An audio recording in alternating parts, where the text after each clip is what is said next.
Hello YouTube! This is Alpha White Wolf bringing you another God of War Weapons and Magic examination. Now, since the Weapons and Magic examination from God of War 1 was such a popular video on the channel, I felt it was only appropriate to perform an examination on the gear that is acquired in the second game, as hopefully we can replicate the success there. While there were some relics found in God of War 1, the ones found in God of War 2 make it worthwhile to give this category a bit of attention. While the main focus remains to discuss which equipment to give red experience orbs to, I felt that with the inclusion of the Golden Fleece and the Amulet of the Fates, it was warranted to evaluate which relics were most useful. First, we have the Fleece itself. Aside from being able to absorb and redirect both energy projectiles and kinetic force, even from superpowered weapons, it just looks so badass, and definitely adds to Kratos' defensive repertoire. Second, and I only include this as a relic due to how exactly it was obtained, the Rage of the Titans. Replacing the Rage of the Gods as a kind of temporary super mode, it makes Kratos look like some kind of fire demon, and allows for quite a bit of continuous attacking while boosting damage. Its ability to be deactivated manually is also quite a bonus, as the Rage of the Gods did not have this feature. Next is the Amulet of the Fates. While its use in combat is few and far between, its benefit there, beating up enemies like your Jet Li in The One, is immensely satisfying. Beyond that, it only serves as a means for navigation through certain particular puzzles. And on the topic of navigation, we have the Trident of Poseidon and the Wings of Icarus, which serve no purpose except navigation. Breathing underwater and gliding are fun, especially in the latter's case, but the relics themselves are able to fall into the taken for granted category, meaning that once you really get used to them, you don't really think about using them while you use them. Though I will admit that watching that prick Icarus fall was a deeply satisfying moment, and I think that in that regards, I have quite a few people who would agree with me. Now, since the relics can't be upgraded, all this really did was bring some attention to the ones that I found interesting and some of my brief thoughts about them. But, now that the relics are done, we can start with the magic. Once again, this is to direct attention to spells and weapons that warrant the experience orb. In the last place is essentially the stand-in for the head of Medusa, the ever-creatively named Head of Uriel. Like the Head of Medusa, this magic allows for a beam of petrification to be emitted at enemies, but it does have a few bonus features as well. The Gorgon Flash is a brief but intense version of the gaze, essentially working as a Gorgon Flash Freeze. The Gorgon Blast is a small area of petrification that can affect multiple enemies at once. Now, larger enemies do still require more time, but apparently, the Head of Uriel can actually petrify other Gorgons. Typhon's Bane is taken from its namesake. It's a wind bow, essentially, and it gives Kratos some much needed long-range viability. It's able to launch rapid-fire arrows or charge really powerful blast arrows. It's able to fire down to send a few tornadoes to really mess up anything in front of Kratos, or if you really need everything in front of you gone, fire a few arrows into the ground and conjure up a massive cyclone. While it's good for taking on far-off enemies, and its various special attacks make it viable up close, this still doesn't make much of an impact. In second place, and this is where we get to the really useful spells, is Cronus Rage. It essentially creates electric orbs that electrocute anything that gets too close to them. Up to 3 orbs can be conjured at any one time, but only if you move fast enough. Now, the mana cost is actually quite low compared to the first placer, but the fact that these things essentially have a kind of reach out and touch nearby enemies vibe to them, and if you set enough of them around an enemy, you're really damaging them, this spell is actually quite useful, and it's only second by a fairly narrow margin. Now, anyone who knows about God of War 2, who's played it and gotten all the magic, you know which one's in first place. The Atlas Quake. The Atlas Quake is essentially a rock version of Poseidon's Rage from the first game. However, there's a few slight differences. With Poseidon's Rage, literally anything within the circle is getting damaged. With Atlas Quake, it seems that when the button mash option is available, it doesn't really affect everything as Poseidon's Rage once did. On an interesting note, if you acquire the Urn of Poseidon in the right part of the game, you can actually replace the Atlas Quake with Poseidon's Rage. I guess that's if you're feeling really nostalgic about it. Overall though, in regards to how it stacks up to the other spells, Atlas Quake has to take first place. It's just much more combatively viable than all the other spells. The weapons in God of War 2 are a little more extensive than in God of War 1, and a little more interesting as a result. Now let's list these weapons, starting with the worst. Now, in all fairness, saying this weapon is the worst is like saying the smallest of 4 gold bars is the worst.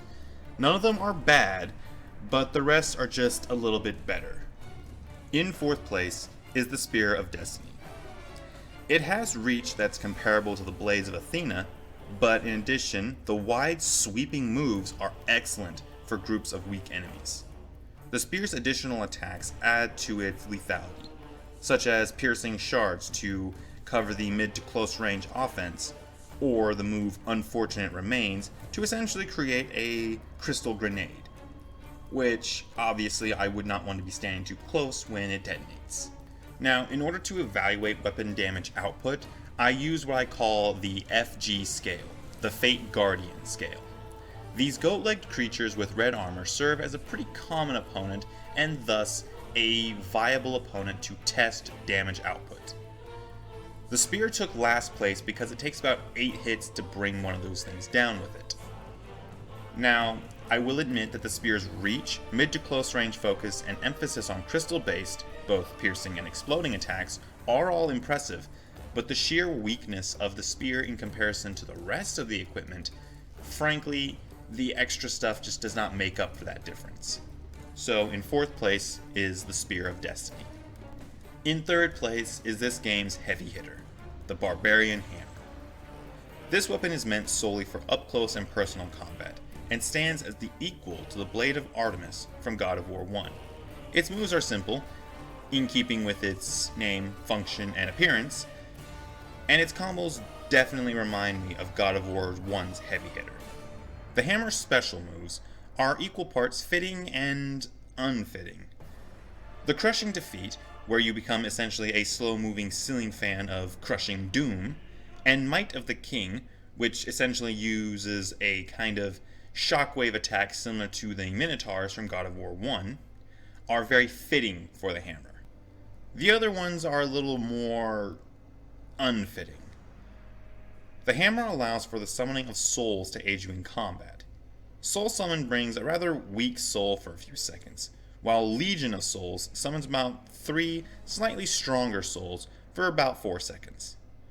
Essentially, it combines the Blade of Artemis with the Souls of Hades from the God of War 1 game. It just combines them into one weapon. While interesting, kind of odd. Now, the hammer takes 3rd place due to it being so slow and limited in regards to range. But it ranks higher than the spear, since it only needs 3 strikes in the FG system, and its soul-based special attacks are certainly useful if you know how to use them right. In 2nd place, and I know that some viewers are going to hate me for this, 2nd place goes to the Blade of Olympus. Yes, the blade is just as fast as most of the other weapons. Yes, it's one of the best weapons according to my FG strike test, taking only 5 hits to take one of the Fate Guardians down. And yes, the blade can deal some pretty good mid to long range damage quite effectively. But there's an issue. The focus of this video is to talk about what weapons and magic warrant your red experience orbs in the game. The Blade of Olympus is only used in-game twice. Once in the beginning, after you've already given up all your red orbs, and you basically use it against the Colossus, and the second time is when you use it against Zeus in the end. And while there may be some people who have done so in the past, I find it unlikely that everyone would willingly hold on to 34,000 orbs to fully upgrade the blade, just for the final battle of the game. It's just not worth passing over 3 other weapons to mass over 30,000 orbs for a fight that lasts only a few minutes. So the first place pick, but before that, a quick weapon recap. Last place, the spear for its lack of damage output. Third, the hammer for its sluggishness. Second, the blade of Olympus because of how briefly you actually get to use it. And in first, the blades of Athena. The blades of Athena only did as well as they did because both the second and third places couldn't get over that last little hump to make it into the first. If the hammer had greater reach and greater speed, especially for that Might of the King attack, it would have definitely been able to take first. The Blade of Olympus only got as far as second because of how awesome it really is. Its limited game time easily could have put the blade in last place. By the time you get the hammer, the Blades of Athena could easily be at level 3. And that makes it clear how long you need to have these blades before another option is presented. The blades are still fast and versatile in their attacks, but they are lacking in the offensive output, where they warrant a 10 on the FG strike test. So, to give the final verdict, the Blades of Athena are more applicable than the other weapons, as well as faster and more varied in their movesets, even if they don't pack quite as much of a punch as the others. And that's about it. The Blades of Athena by narrow margin and technicality, and Atlas Quake due to the other spells being situationally specific, short-lived, and frankly just not having incentive for use. Now, if you go about it and you manage to obtain enough orbs to upgrade everything fully, go for it, go nuts. But as always, this is just my opinion. At Gaming Glorious, that's all it ever is. It's just us providing our opinions on the matter. Now, you can go ahead and like, comment, and subscribe. You can stay tuned for more content like this. Now, if you want me to give this kind of evaluation to the equipment of other games, then please say so in the comments, leave the title of the game, and I'll see about trying to get to it. It's a little tricky sometimes, and it will take a bit of time to actually play through the game in order to get all the footage needed. But with all that said, this is Alpha White Wolf signing off. You keep howling, Wolfpack.